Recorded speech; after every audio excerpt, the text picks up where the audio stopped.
of Dayton Pitzer to just say, hey, you know what? You can go out there and wrestle your match. But that's going to be up to Max Stout here at 197. He's ranked number 13 in the nation, and he's taking on Jacob Meissner for Arizona State. Stout quickly in on a shot. Good job by Meissner getting him off the leg.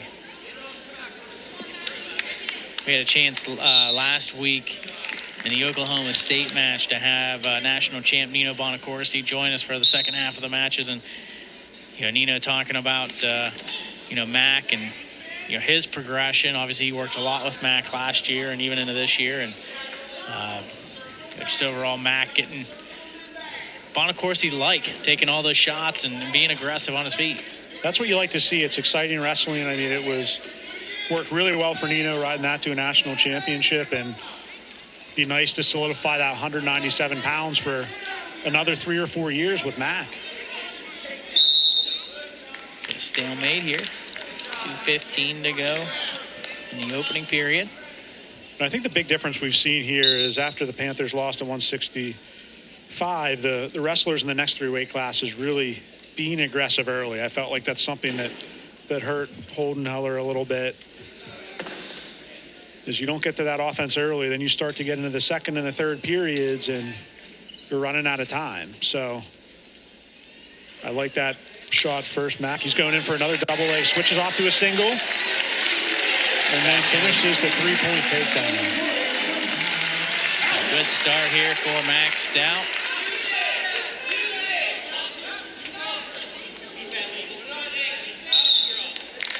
Look at this on the other side for Arizona State. Meissner, a guy who is coming in as a sophomore, and obviously he's got a tall task wrestling the 13th ranked wrestler in the nation.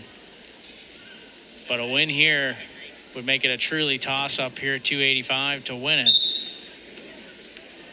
So you're just trying to minimize, and obviously too don't want to give up bonus, because you at least want to give your heavyweight a chance to win the match for you. Granted, a tech fall or a fall is going to be challenging, but at least give your guy a chance. That's all you want. Yeah, I think Arizona State, when they kind of walked into this match with some of their lineup issues, they thought if we can get the heavyweight and Schultz has a chance, we'll take our chances.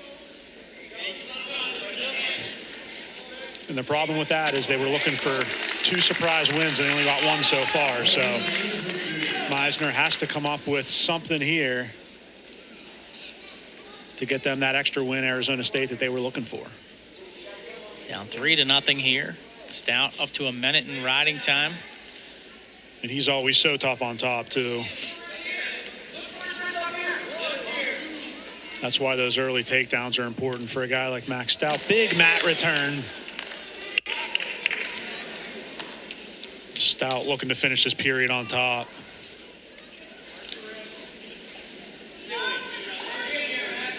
Right there on the edge of the mat. Stout really just wants to stay there in that position. Meissner, that really wants to get a fresh start.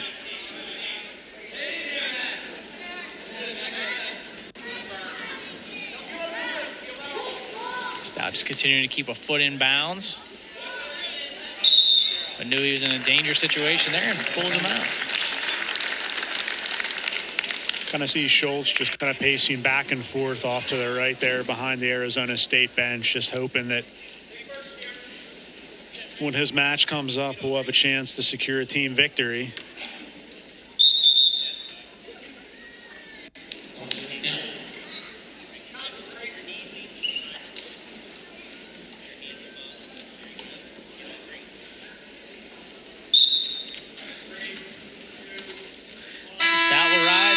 Of this first period and take his takedown to have a 3-0 lead at the end of 1. Meissner will go back on bottom to begin the second period.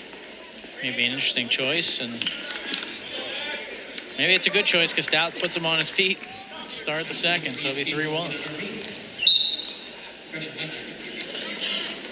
Right away, Stout shooting off the whistle.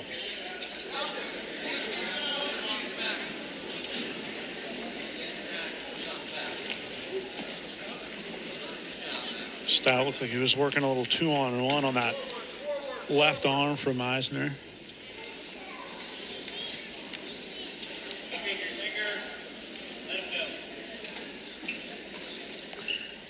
30 seconds into this, and looks like we got some blood time now. First blood stoppage of the match. I believe it's Stout that has it.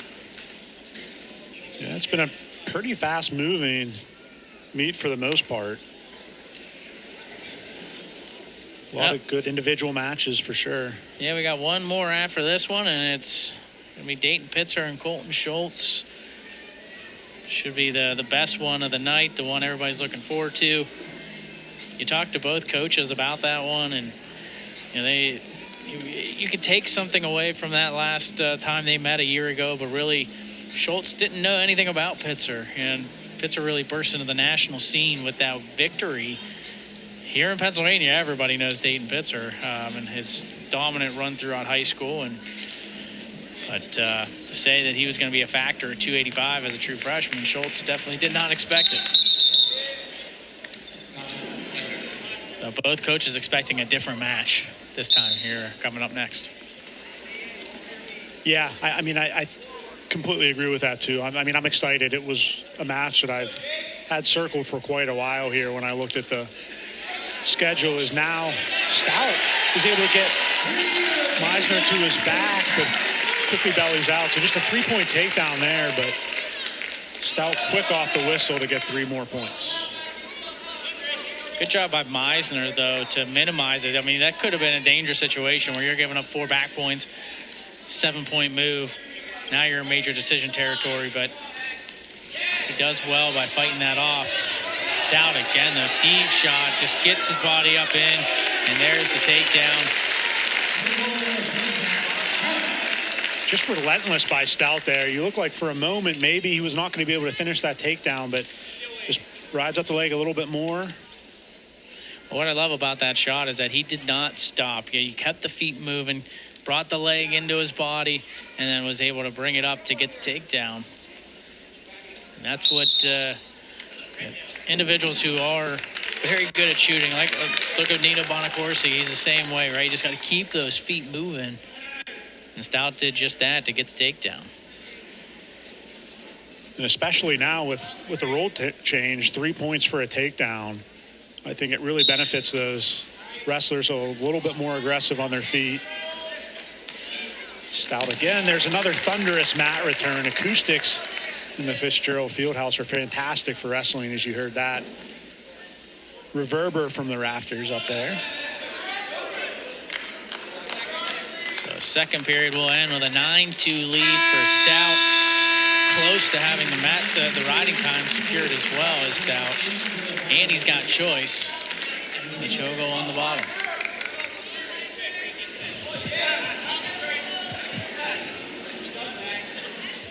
So we talked about the math here. Major decision, for all intents and purposes, would end this meet. So Meissner has to figure something out to not give up bonus points here. Yeah, major decision would still, I mean, Schultz would have to get a fall, and then you'd look at the criteria to see who won the match, but to get the escape here from Stout. But yeah, technical fall certainly ends it.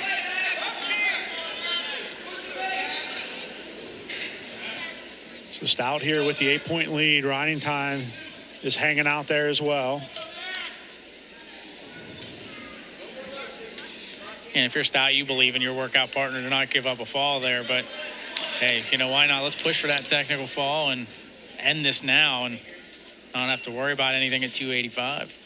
And you're also thinking about things individually too, right? You're trying to position yourself best for nationals, and the more tech falls, the more falls you have, putting up big bonus points, that all plays into it as you think about national rankings. So obviously a tech fall would be nice to have on his resume as well.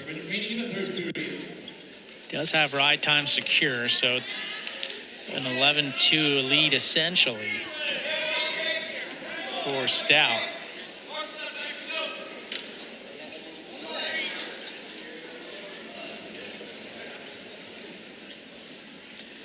Just getting into the tie-ups. Seems like Stout's activity level has dropped a little bit.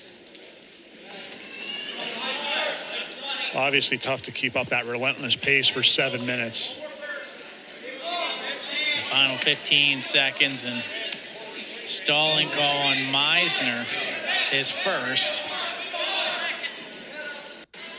If you're Stout, you can sit right here, get the ride time point. It'll be an 11-2 victory for Max Stout at 197 pounds, which will make it 20-14. Pitt leading Arizona State as we head into the final match of the night. It'll be